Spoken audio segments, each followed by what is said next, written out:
Kĩharo-inĩ kĩa William Olentimama taũni-inĩ ya Narok, gĩkundi gĩkĩ kĩa airĩtu anini arĩa nĩ arutwo kuma macukuru-inĩ ngũrani magomanithĩtio nĩguo kwamũkĩra ũteithio wa taurũ cia ũtheru. We've been able to feed and also give the sanitary towels to about 500 girls, more than 500 girls today.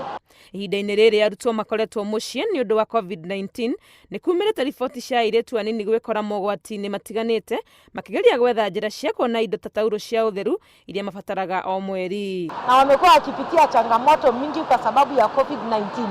Na siku ya leo imekuwa ya maana sana.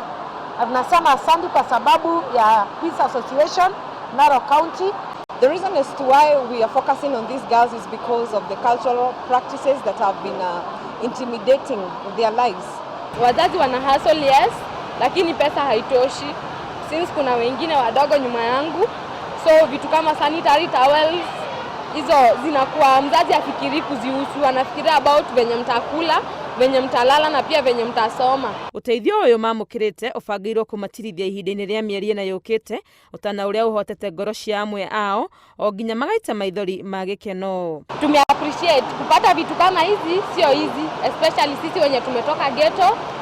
Sometimes huwa tunatumia mattresses, blankets just to get by each day.